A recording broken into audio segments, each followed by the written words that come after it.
The crystalline structure exploded in a shower of sparks that would have blinded any other species. Jabin didn't even blink. Around the testing chamber, a dozen alien faces pressed against reinforced viewing windows, watching the human student methodically dismantle what was supposed to be an impossible puzzle. Professor Velara's elegant fingers traced nervous patterns against the control panel as her silvery eyes tracked every movement of the Deathworlder below. The challenge had been designed to break the will of even the most gifted students at Thornwick Institute, the galaxy's premier academy for theoretical innovation. No candidate in 3 centuries had successfully realigned a crystalline matrix, while it actively fought their modifications. The task required perfect synchronization of mental calculation, physical dexterity, and energetic manipulation that pushed the limits of known biological capability. Jabin grabbed a handful of crystal fragments and started building something that definitely wasn't in the instruction manual. "What are you doing?" Velara's thought whisper carried through the chamber's neural interface, a communication method that allowed instructors to observe without disturbing the testing environment. He glanced up at the observation deck, meeting her gaze through the viewing port. His expression was pure concentration mixed with something that might have been amusement. The fragments in his hands began to resonate in patterns that made the monitoring equipment emit confused bleeping sounds. "Building a better mousetrap," he replied through the neural link, his mental voice carrying an accent that reminded her of distant solar winds. Beside her in the observation deck, Saren shifted restlessly, her iridescent scales catching the light as she leaned closer to the viewing port. The young Catharian's academic robes rustled with barely contained excitement as she watched the human's unorthodox approach. Is he supposed to be using the fragments like that? Saren's mental voice carried the crisp formality of someone who had never seen a rule bent, let alone shattered into component parts and reassembled into something entirely new. "No." Velara's reply was dry as stellar dust. "The fragments are waste products. They're supposed to be discarded." Below them, Jabin had constructed what appeared to be a resonance amplifier using nothing but the supposedly useless crystal debris. The device hummed with harmonics that made the chamber's walls vibrate in sympathy. Instead of fighting the Matrix's defensive systems, he was creating a feedback loop that turned its own energy against it. "That shouldn't work," Saren whispered, her scales shifting to pale gold, a color that indicated fascination among her species. The Matrix, apparently sharing Saren's opinion about what should and shouldn't work, began to pulse with increasingly frantic light patterns. Its defensive algorithms had been designed to counter direct assault, careful manipulation, or elegant theoretical solutions. They had not been programmed to handle someone who treated the entire scenario as raw material for improvisation. Jabin's amplifier reached critical resonance. The Matrix's core structure began to realign itself, not through careful adjustment or brute force, but through harmonic persuasion that convinced it to want to change. The test chamber fell silent, except for the soft humming of successfully calibrated crystal formation. "He did it," Saren breathed through the neural link. But how? Velara found herself staring at the human below with an expression that combined professional analysis with something considerably more personal. In her 90 years of teaching, she had never encountered a mind that approached problems from such completely unexpected angles. The observation deck door chimed as other faculty members began arriving, drawn by the sudden silence from monitoring stations across the institute. Professor Kethros, a dignified Valonian whose crystalline carapace reflected the chamber's lights in prismatic patterns, moved to stand beside Velara. "The readings indicate successful matrix alignment," he announced, his mental voice carrying tones of disbelief. "However, the methodology appears to be entirely improvised." Improvised. Velara tested the word, finding it inadequate to describe what they had witnessed. The human hadn't just improvised. He had essentially rewritten the fundamental assumptions underlying the test itself. In the chamber below, Jabin was examining his handiwork with the satisfied expression of someone who had built exactly what he intended. The matrix pulsed with steady, healthy rhythms, its internal structure more stable than most careful calibrations achieved. The chamber's exit portal irised open, and Jabin stepped into the adjoining decontamination area. Standard protocol required students to undergo bioscanning after exposure to matrix energies, but Velara found herself moving toward the exit before conscious thought engaged.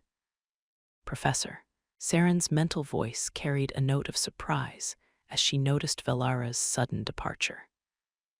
"Continue monitoring the equipment," Velara replied, already walking toward the decontamination chamber. "I want to understand his methodology." The truth was more complex than methodological curiosity. Something about the human's approach had awakened a fascination that went beyond academic interest. His complete disregard for established limitations suggested a mind that operated according to entirely different principles. And she found herself wanting to understand those principles at a level that had nothing to do with teaching. The decontamination chamber hummed around Jabin as microscanners verified his biological integrity. The process was routine for institute students, but Velara had never observed it with such intense focus on the subject being scanned. His physiological readings were typical for a Terran male. Robust bone structure, redundant organ systems, and the characteristic cellular density that marked his species as products of a particularly challenging evolutionary environment. What the scanners couldn't measure was the quality of mind that approached impossibility as merely another engineering problem. The chamber's exit portal opened with a soft chime. Jabin stepped through, his movements carrying the easy confidence of someone accustomed to succeeding through unconventional means. "Professor Velara." His voice carried the same warm resonance as his mental communication, but hearing it spoken aloud sent unexpected vibrations through her awareness. "I hope the test results were satisfactory." Satisfactory.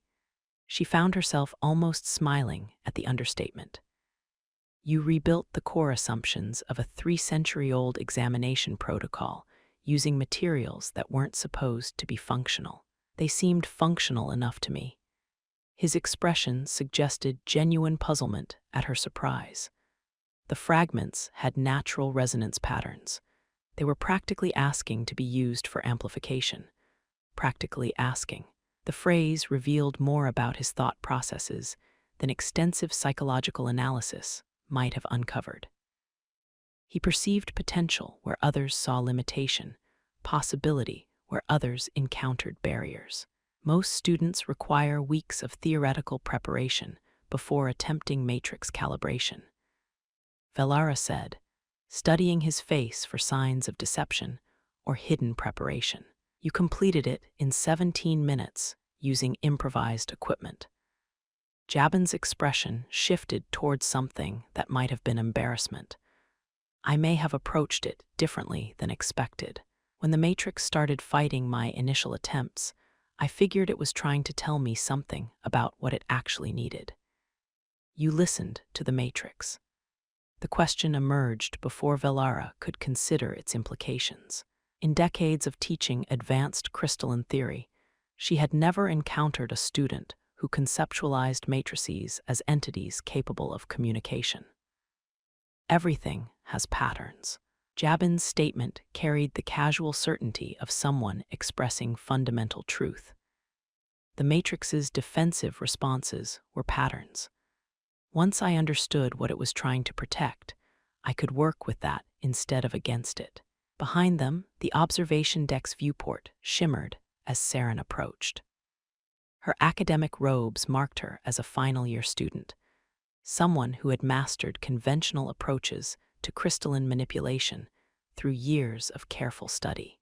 The methodology readings are unprecedented, she announced, her mental voice carrying excitement that made her scales shift to bright silver.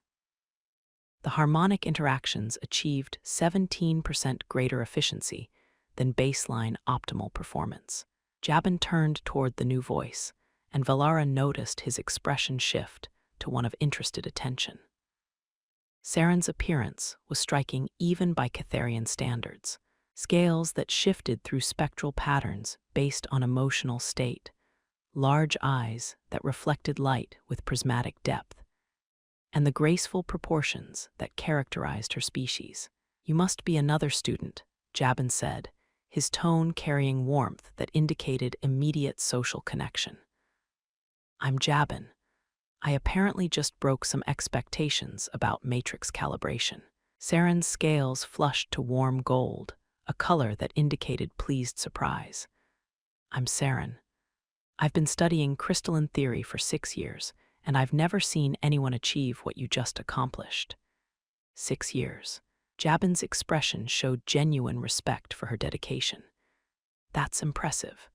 You must understand the theoretical foundations far better than I do." "I understand the theories," Saren replied, her mental voice carrying a note of rueful acknowledgement. "But understanding and application are different things. You seem to bypass theory entirely and work directly with the underlying reality." Velara found herself observing the interaction between her student and the human with fascination that extended beyond academic interest. Saren's obvious admiration for Jabin's unconventional abilities was creating dynamics that the Institute's careful social protocols had never been designed to address. "Perhaps we should continue this discussion in a more comfortable environment," Velara suggested, recognizing that the decontamination chamber was hardly appropriate for extended conversation. "The faculty lounge offers better facilities for detailed analysis." The walk through the Institute's corridors provided opportunity for Velara to observe Jabin's reactions to their environment.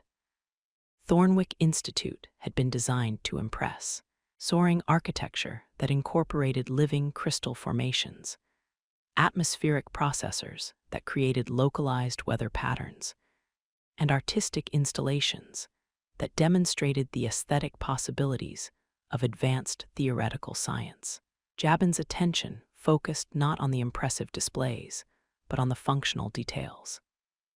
He noticed how the crystal formations provided natural light distribution, how the atmospheric systems created air currents that assisted navigation, and how the artistic installations served double duty as environmental monitors. "Your architect was brilliant," he commented as they passed through a gallery where light sculptures created three-dimensional star maps. "Everything serves multiple purposes while looking effortless." Saren's scales brightened to excited silver. "Most visitors focus on the aesthetic impact. You're the first person I've met who noticed the functional integration. Where I come from, elegance means making complicated things look simple." Jabin's observation carried undertones that suggested his species valued efficiency over decoration. The best engineering disappears into the background. The faculty lounge offered comfortable seating arranged around a holographic display table that could project real-time visualizations of any theoretical concept under discussion. Velara activated the refreshment synthesizers, producing beverages suited to each species' physiological requirements. Jabin accepted his drink with thanks, then moved to examine the holographic projector with obvious interest. The device represented cutting-edge technology that most species required extensive training to operate effectively. "This is remarkable." His fingers traced the control interface with careful precision. "The projection matrix must be incredibly sophisticated to handle real-time theoretical modeling." Saren settled into a chair that automatically adjusted to accommodate her physical structure. "It's the Institute's pride. We use it for advanced theoretical work that requires visualization of complex mathematical relationships." Jabin nodded, already experimenting with the basic controls. Within moments, he had activated a display showing the crystalline matrix from his test, but modified to include his improvised amplification system. This is what happened in the chamber, he explained, highlighting specific harmonic interactions with gestures that caused the display to respond in real time. The matrix's defensive patterns were actually stability algorithms trying to maintain optimal configuration under stress. Velara moved closer to examine the visualization, finding herself standing near enough to Jabin to notice details that formal academic interaction rarely revealed. His scent carried overtones of his homeworld's atmosphere, complex hydrocarbons and metallic traces that spoke of an environment where survival required constant adaptation. "Show me the theoretical foundation for harmonic persuasion," she requested, her curiosity about his methods now completely overwhelming professional detachment. Jabin's expression shifted to something approaching confusion. "I'm not sure there is theoretical foundation. It's more like asking water to flow downhill instead of trying to push it uphill." The simplicity of his explanation contained implications that made Velara's mind race through possibilities she had never considered. Traditional crystalline theory assumed that matrix behavior required external control through carefully applied force or subtle manipulation. Jabin's approach suggested that matrices might be cooperative systems that simply needed appropriate invitation. Saren leaned forward, her scales shifting to deep purple that indicated intense concentration. "You're treating the matrix as a partner rather than a tool. More like treating it as itself," Jabin replied. "Everything wants to be what it is most efficiently. My job is to figure out what that is and help it get there." His philosophy revealed assumptions about the nature of reality that differed fundamentally from anything in Velara's educational background. Her species had developed technology through careful analysis and systematic control. Jabin's approach suggested a universe where cooperation produced better results than dominance. The holographic display shimmered as Jabin continued his demonstration, showing how his amplification system had created feedback loops that strengthened rather than stressed the matrix's internal structure. The visualization revealed elegant mathematical relationships that emerged from his intuitive modifications. "This could revolutionize crystalline engineering," Velara said, the words emerging before she could consider their implications. "If matrices respond better to harmonic invitation than force-based control, everything we thought we knew about efficient resource utilization may need reconsideration." Jabin's expression suggested he hadn't considered the broader implications of his approach. "I was just trying to solve the immediate problem. The matrix seemed unhappy with direct manipulation, so I looked for something that would make it more comfortable." "Make it comfortable?" Saren's scales had shifted to bright gold, indicating excitement mixed with revelation. "You're using empathy as an engineering principle." The observation struck Velara with unexpected force. In her decades of teaching advanced theory, she had never encountered someone who approached technical problems through emotional understanding. Jabin's success suggested that his species' notorious adaptability might extend to forms of intelligence that other civilizations had never developed. The lounge's atmospheric processors hummed softly as they adjusted environmental conditions to optimize comfort for all three species present. The technology represented sophisticated understanding of biological requirements, but it operated through careful monitoring and systematic adjustment rather than intuitive response. Jabin noticed the environmental changes with the same attention he had given to everything else in the Institute. "Your atmospheric systems are impressive, but they work awfully hard to achieve what they accomplish. They represent the pinnacle of environmental control technology," Saren said, her tone carrying pride in the Institute's advanced capabilities. They're fighting against the space instead of working with it.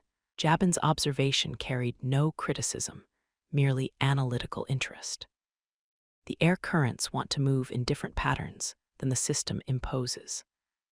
Velara found herself staring at him with growing realization that his presence at the Institute represented far more than an unusual student requiring accommodation.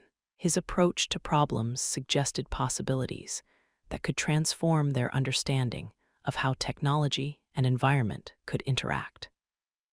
"Could you improve the atmospheric system?" she asked, the question emerging from curiosity that extended well beyond academic interest. Jabin's expression shifted to one of careful consideration. "I'd need to understand what you're trying to achieve and what constraints you're working within. But yes, probably." The casual confidence of his response sent unexpected warmth through Velara's awareness. His certainty that complex problems were solvable through better understanding rather than superior force suggested a mind that operated according to principles her species had never fully developed. Saren had been following the conversation with obvious fascination, her scales shifting through patterns that indicated rapidly changing emotional states. "Would you be willing to work on a collaborative project?" she asked, her mental voice carrying undertones that suggested interests beyond purely academic cooperation. Jabin's expression brightened with immediate enthusiasm. "I'd love to work with both of you. This place has incredible resources, and you understand theoretical foundations that could help me refine my approaches." Both of you. The phrase created implications that Velara hadn't anticipated when she first decided to observe the humans' unconventional testing methods. Collaborative research typically involved careful professional boundaries and formal academic protocols. Jabin's inclusion of her as an active participant, rather than supervisory authority, suggested social dynamics that the Institute's structured environment rarely encountered. "Perhaps we should discuss the parameters of such collaboration," Velara suggested, recognizing that she was committing to involvement in whatever project emerged from their interaction. The holographic display continued to show Jabin's matrix modifications, mathematical relationships that had emerged from intuitive understanding rather than systematic calculation. The visualization represented a bridge between his unconventional methods and their species' need for theoretical framework. "What kind of projects interest you most?" Saren asked, her scales now showing steady warm gold that indicated sustained pleasant excitement. Jabin considered the question with obvious care. Problems where the conventional approach isn't working, places where the technology is fighting against itself, or where efficiency could be improved through better cooperation between components. His answer revealed priorities that aligned perfectly with the Institute's mission, while approaching that mission from completely unexpected directions. Thornwick Institute had been founded to advance theoretical understanding that could solve previously impossible challenges. Jabin's presence suggested that impossibility might be largely a matter of perspective. The atmospheric processors continued their quiet operation, creating environmental conditions that supported all three species through careful monitoring and constant adjustment. The technology was impressive by any standard, representing decades of research into atmospheric dynamics and biological requirements. Jabin's attention returned to the environmental systems with the focused interest he brought to everything that caught his analytical curiosity. The air currents are creating stress patterns where they interface with the architectural structures. The system compensates through increased energy expenditure, but the underlying conflict remains unresolved. Velara found herself moving closer to examine the atmospheric monitors that Jabin had somehow intuited from the feel of air movement against his skin. His observation about stress patterns aligned with maintenance reports that identified higher than expected energy consumption in environmental systems. "Show me what you mean," she requested, her curiosity about his methods now completely overriding professional caution. Jabin gestured toward the room's corners, where architectural elements created complex geometric relationships. "The air wants to move in spirals that match the crystal formations, but the processors are forcing linear flow patterns. The conflict creates turbulence that requires constant correction." His explanation revealed understanding of atmospheric dynamics that exceeded what most species achieved through advanced instrumentation. Terrans apparently developed intuitive awareness of environmental systems through evolutionary pressure that required constant adaptation to changing conditions. Saren had moved to examine the monitoring displays, her academic training allowing her to verify Jabin's observations through conventional analysis. "The turbulence patterns are exactly as he described. I never noticed them because the system compensates so effectively." Compensation through force rather than cooperation, Jabin observed. "It works, but it creates ongoing stress that limits efficiency and requires constant maintenance. Could you design a system that worked with the natural air patterns instead of against them?" Velara asked, finding herself increasingly fascinated by possibilities that his approach might reveal. Jabin's expression shifted to one of enthusiastic calculation. "The architecture is already designed to channel natural air currents. We just need to modify the processors to enhance those patterns instead of overriding them." The simplicity of his proposed solution contained implications that could revolutionize environmental control throughout the Institute. If atmospheric systems could achieve better results through cooperation with existing patterns rather than domination of environmental forces, energy efficiency could improve dramatically while reducing maintenance requirements. "How long would such modifications take?" Saren asked, her scales showing bright silver that indicated excited anticipation. "Depends on how extensive the changes need to be," Jabin replied, "but the underlying patterns are already there. We'd be working with the building's natural tendencies instead of against them."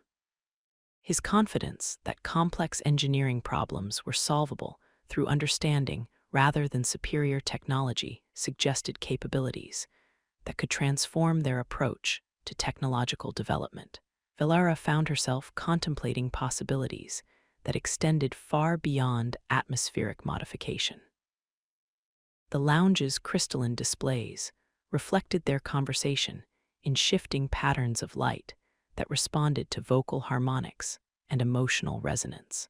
The technology represented sophisticated integration of aesthetic and functional design. But Jabin's attention focused on aspects that conventional analysis rarely considered. "Your displays are responding to more than programmed inputs," he observed, watching light patterns shift in response to their discussion.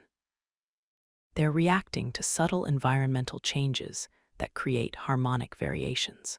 Saren followed his gaze, her academic training allowing her to recognize phenomena that she had previously dismissed as random variation. "The harmonic responses are real, but we've never considered them functionally significant." "Everything is functionally significant," Jabin replied with casual certainty. "The question is whether we're paying attention to the right variables." His statement revealed assumptions about information density and systemic interconnection that differed fundamentally from conventional analytical approaches. Traditional engineering focused on controlling specific variables within defined parameters. Jabin's methodology suggested that understanding total system behavior produced better results than attempting to isolate individual components. The implications for institute research were staggering.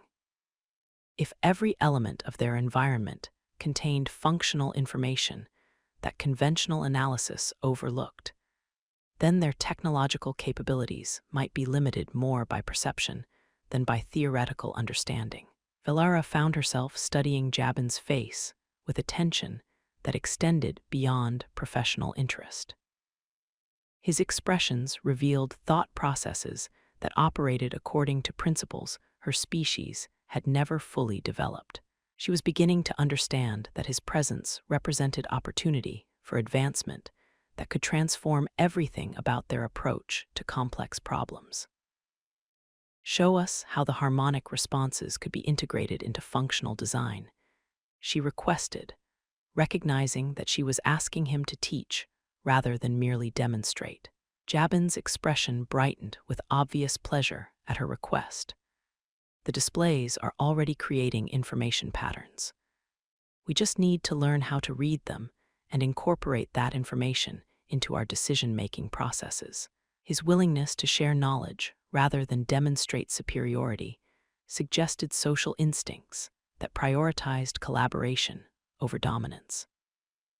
The characteristic aligned with reports about Terran behavior in cooperative environments, while contradicting assumptions about their supposedly aggressive nature. Saren moved closer to the holographic projector, her excitement causing her scales to show rapid color changes that indicated anticipation mixed with determination. Could we create a comprehensive project that integrates atmospheric modification with harmonic response systems? The question emerged from academic interest, but Velara noticed undertones that suggested motivations beyond purely theoretical curiosity. Saren's obvious fascination with Jabin's unconventional abilities was creating personal dynamics that complicated their professional interaction. That sounds like an excellent foundation for collaborative research, Velara replied, recognizing that she was committing to extended interaction with both students, while acknowledging her own growing interest in understanding Jabin's approach to complex problems. Jabin's expression showed enthusiasm that made his features seem more animated than typical Terran baseline. Working with both of you would be amazing. Your theoretical knowledge combined with hands-on experimentation could produce results that none of us could achieve individually. Both of you? The phrase continued to carry implications that extended beyond academic collaboration.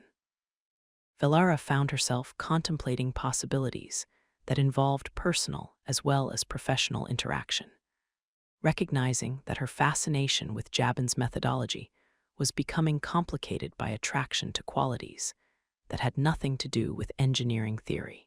The faculty lounge suddenly felt smaller as she became aware of spatial relationships that formal academic interaction rarely acknowledged. Jabin's presence seemed to alter the environmental dynamics in ways that had nothing to do with atmospheric processing, creating awareness of possibilities that conventional professional boundaries typically prevented.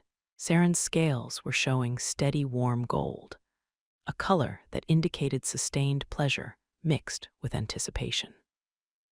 Her obvious appreciation for Jabin's abilities was creating competitive dynamics that Velara hadn't expected when she first decided to observe his unconventional testing methods. Perhaps we should establish formal research parameters, Velara suggested, recognizing the need to create structure that could accommodate the complex personal dynamics that were emerging from their interaction.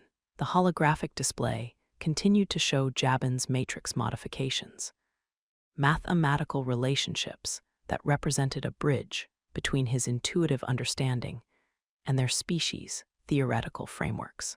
The visualization suggested possibilities for communication across different forms of intelligence, cooperation between minds that operated according to fundamentally different principles. Jabin studied the display with obvious satisfaction, then turned to meet her gaze directly.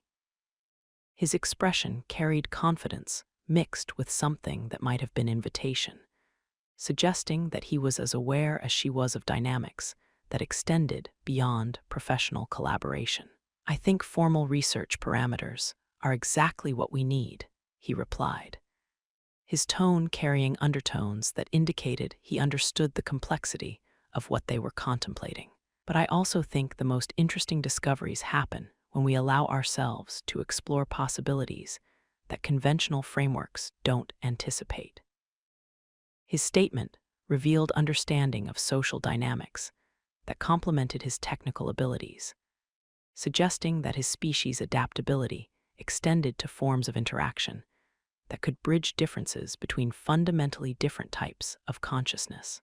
Velara found herself looking forward to collaborative research that would allow her to understand his methodology while exploring possibilities that academic protocol rarely permitted. The prospect contained professional opportunities that could advance her understanding of theoretical foundations, while creating personal dynamics that promised to be considerably more interesting than typical faculty-student relationships. The Institute's atmospheric systems continued their quiet operation, creating environmental conditions through careful control and constant adjustment. Soon, those same systems might operate through principles that emphasized cooperation over domination, efficiency through understanding rather than force. And perhaps Velara reflected as she watched Jabin explain harmonic theory to Saren with obvious pleasure in sharing knowledge. Their collaboration might reveal that the most elegant solutions emerged when different forms of intelligence learned to work together instead of merely coexisting. The future was beginning to look significantly more interesting than conventional academic planning typically anticipated.